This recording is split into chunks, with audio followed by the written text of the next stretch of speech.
Et nous sommes à Bamako fin hier de la réunion des experts sur la conception et l'instauration d'un visa unique AES pour l'entrée des étrangers dans l'espace.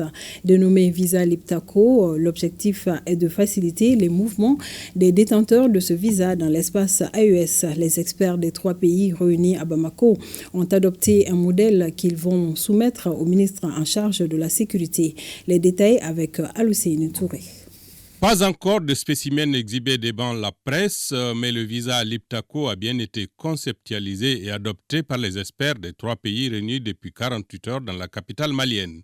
Ce visa, également disponible sur une plateforme e-visa Liptako, sera présenté aux 3 ministres de tutelle qui devront l'adopter définitivement. Les résultats de vos travaux dont j'ai pu prendre connaissance sont fort appréciables.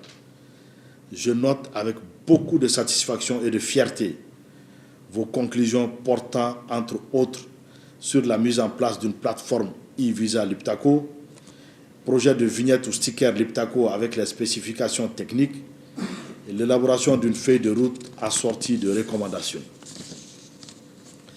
Mesdames et messieurs, quel que soit le contexte du moment, nous ne perdons jamais de vue que le Sahélien est un peuple d'action, un peuple en mouvement, un peuple explorateur des possibilités et des potentialités que lui offre le monde qui l'entoure.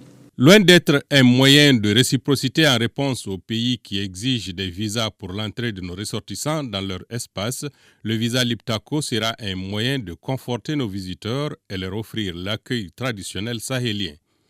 Le travail collégial des experts, désormais habitués à cet exercice, est une preuve supplémentaire de la marche en avant de l'AES vers des objectifs plus poussés. Je suis convaincu que les autorités qui nous ont mis en mission seront appréciées à sa juste valeur les résultats de nos travaux qu'ils auront la responsabilité historique de valider. Comme vous pouvez vous en douter, notre champ d'investigation est vaste, complexe et porte sur le sceau de l'urgence. Cette rencontre s'inscrit dans la dynamique des concertations régulières entre autorités des pays membres de la Confédération dans le cadre de la construction d'un espace viable, sécurisé et prospère. Le Mali, le Burkina Faso et le Niger, 3 pays intimement liés par l'histoire, se donnent rendez-vous à Ségou pour la semaine de la fraternité de la Confédération des États du Sahel. Ce grand rendez-vous culturel s'ouvre demain à Ségou et se poursuivra jusqu'au 9 février 2025. Les délégations des pays invités sont déjà sur place dans la cité des Balanzans pour magnifier cet événement grandeur nature. Les enjeux de cette semaine de la fraternité de l'AES avec Ramata Konaté et Cheikh Tangara. Ségou, la capitale culturelle du Mali, du Burkina Faso et du Niger, du 3 au 9 février 2025. C'est à la faveur de la semaine de la fraternité de la Confédération des États du Sahel. Il s'agit de célébrer certes la fraternité, mais aussi et surtout de consolider la vision commune des dirigeants des 3 pays de la Confédération des États du Sahel. Depuis quelques mois, le président de la transition, le chef d'État, le général d'armée Assimi Goïta, président en exercice de la Confédération des États du Sahel, nous avait instruit de travailler sur l'élaboration d'une politique culturelle commune de l'AES, avec une stratégie commune de développement de l'artisanat des États de l'AES. Donc, nos experts ont travaillé depuis quelques mois pour élaborer cette politique culturelle commune des États de l'AES. Et donc, la dernière étape qui est la validation de cette stratégie a coïncidé avec l'avènement de Ségou Art Festival sur le Niger.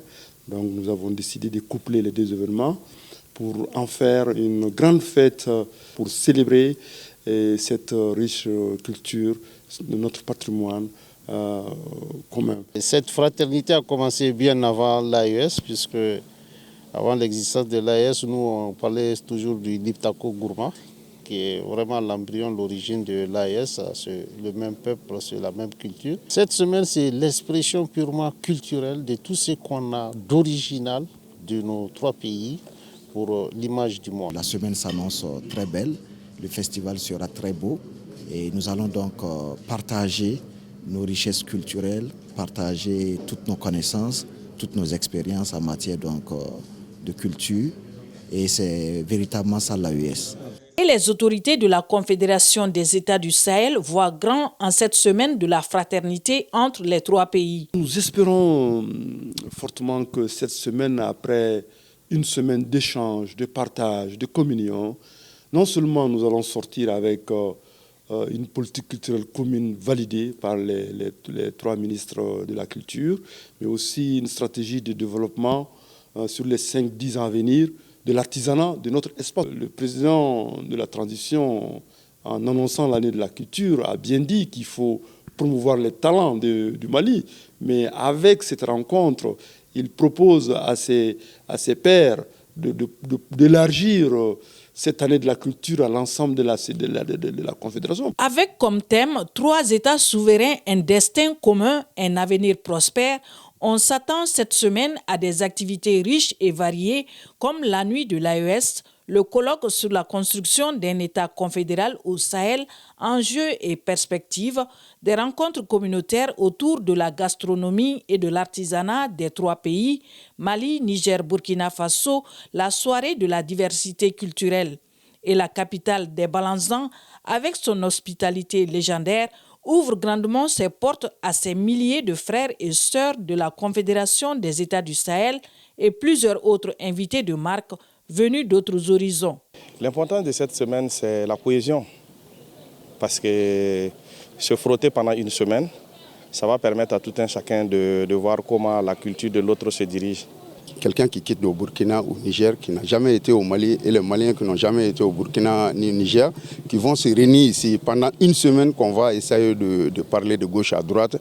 Même en voyant en ville, tu sais que vraiment tout le monde est content déjà. Donc vraiment, ça va être une réussite. La fête promet d'être belle avec cette semaine couplée au festival sur le Niger qui draine des milliers de participants venus du Mali et d'ailleurs.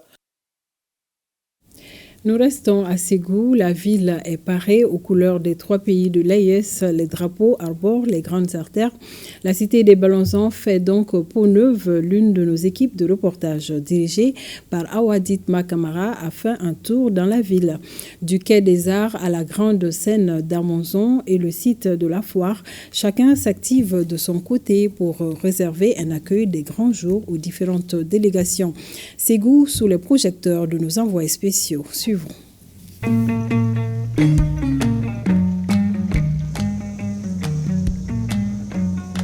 Ségou Art est un événement majeur qui attire des milliers de visiteurs nationaux et internationaux. Un rendez-vous annuel qui contribue au développement socio-économique de la région. Ce lundi matin, les préparatifs vont bon train. La ville s'est métamorphosée et arbore fièrement les couleurs de l'AES.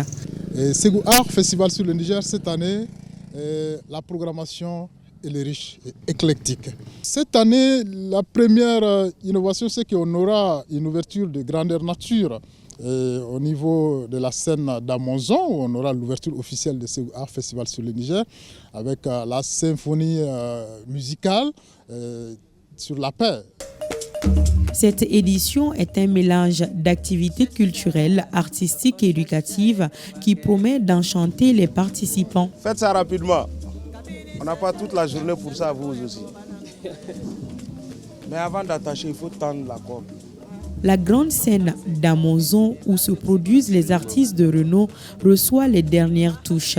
Les équipes s'affairent à mettre en place les équipements techniques, les décors, bref, les petits plats sont mis dans les grands pour accueillir les artistes et le public dans les meilleures conditions.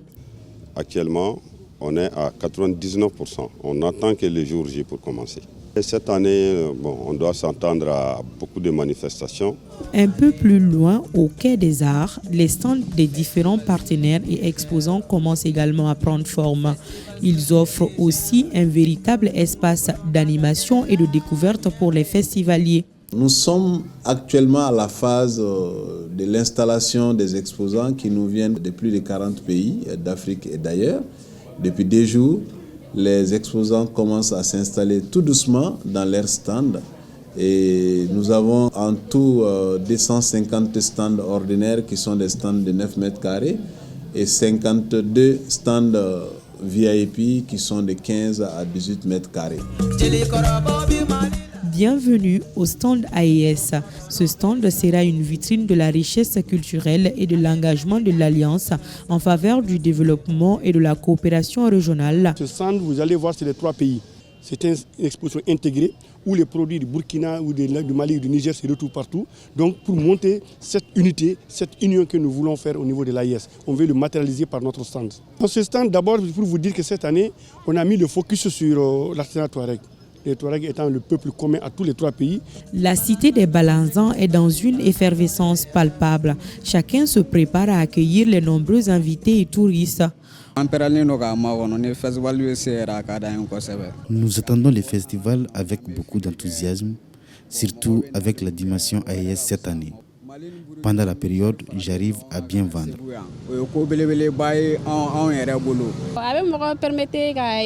C'est du divertissement pour moi et j'apprends beaucoup. J'adore le festival. Pour nous enfants, c'est de l'apprentissage. Nous dessinons et il y a des spectacles. En tout cas, l'édition 2025 marquée du Saut AES se présente comme un événement inoubliable et la cité des Balanzans est déjà prête pour vous accueillir. Tout à fait, tous à Ségou. Au Faso, une délégation composée notamment du chef d'état-major général des armées et du ministre d'État en charge de l'administration territoriale était samedi dernier à Séba dans la région du Sahel. C'était pour apporter aux forces combattantes un message de cohésion et de discipline pour bouter le terrorisme du Burkina avec les forces vives de Séba. La délégation a transmis les encouragements du chef de l'État au regard de leur résilience en ces moments difficiles de retour de Séba. Bienvenue Taoussa. 2025, l'année de l'intensification de la guerre contre le terrorisme et Séba dans la région du Sahel, attaquée il y a près de 2 semaines, doit entendre le message important de cette délégation composée notamment du chef d'état-major général des armées et du ministre d'État, ministre de l'administration territoriale et de la mobilité.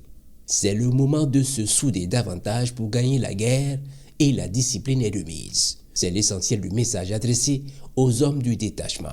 Cela suppose qu'il faut que nous ayons un rang groupé, il faut que nous soyons solides. Vous êtes des professionnels, comme on l'a dit, c'est vous qui dirigez les opérations sur le terrain.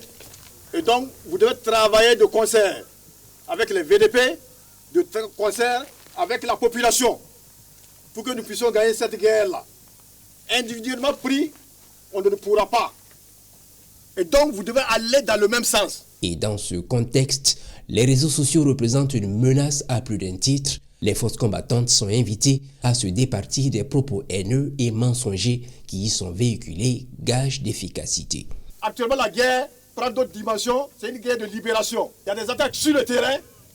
Il y a des attaques dans les réseaux sociaux pour démobiliser et décourager les gens. Ici, une rencontre avec les forces vives de Séba. La délégation traduit ici les mots de réconfort et d'encouragement du chef de l'État à l'ensemble des habitants et salue leur résilience. Toute autorité qui est venue ici, nous les remercions parce qu'ils sont venus nous témoigner que nous avons un soutien. Nous avons vu une force qui est arrivée à Séba. Nous les avons encouragés à continuer le combat pour aujourd'hui débarrasser notre pays de cette vermine terroriste, mais aussi nous les avons encouragés à se départir des messages haineux. Avant de regagner Ouagadougou, un tour à Dori où le mot d'ordre reste le même, celui notamment de la cohésion et de la solidarité, comme ici au 41e RIC et chez les soldats du feu. Une délégation composée d'officiers du Mali et du Niger pour dire que désormais la lutte se mène ensemble avec toutes les forces de la Confédération AES. La radio-télévision du Niger, RTN, et la direction régionale de l'éducation nationale s'associent pour vous présenter une émission télé de compétition scolaire. Cette émission opposera les élèves du niveau primaire de 12 écoles bilingues de Niamey sur des exercices en langue nationale Hausa et Zarma. Le lancement officiel, c'était hier au centre culturel Mustapha Alassane de Niamey. Le point avec Abdulaziz Issakar.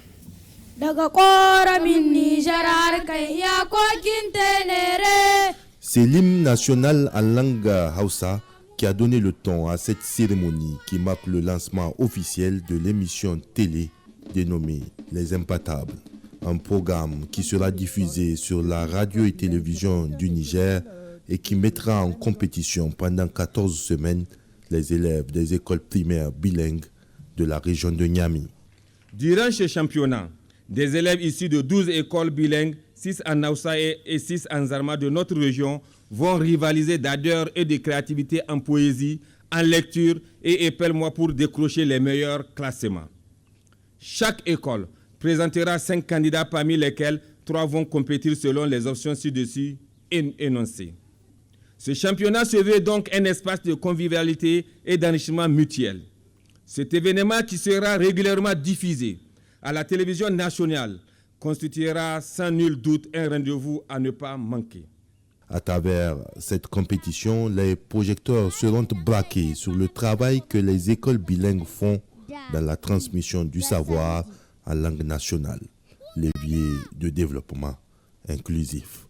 Ce cadre d'excellence placé sous le thème « L'utilisation des langues nationales pour la promotion de la qualité de l'éducation » n'est pas qu'une compétition.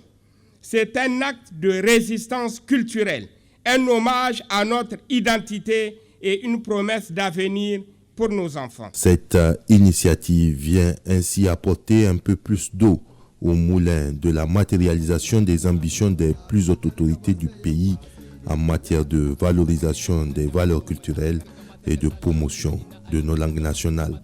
À l'UNICEF, nous croyons fermement que chaque enfant a le droit d'apprendre et de s'épanouir dans un environnement qui valorise son potentiel. Et c'est pourquoi nous soutenons cette initiative. Aujourd'hui, nous avons la possibilité, les CNSP nous ont donné la possibilité de promouvoir nos langues nationales. C'est une occasion à saisir. C'est à nous de concrétiser tout cela. C'est pour dire, Madame la Ministre, personnellement et profondément, je soutiens la promotion des langues nationales. C'est donc réjoui de la mobilisation et l'engagement de tous ses partenaires à accompagner la refondation de l'école nigérienne que la ministre de l'Éducation nationale, de l'alphabétisation, de l'enseignement professionnel et de la promotion des langues nationales a procédé au lancement officiel des enregistrements. Ce championnat inter-école bilingue s'inscrit donc dans la dynamique globale de la promotion de nos langues nationales et de leur utilisation en vue d'améliorer la qualité des enseignements-apprentissages. C'est alors parti pour 14 semaines de compétition.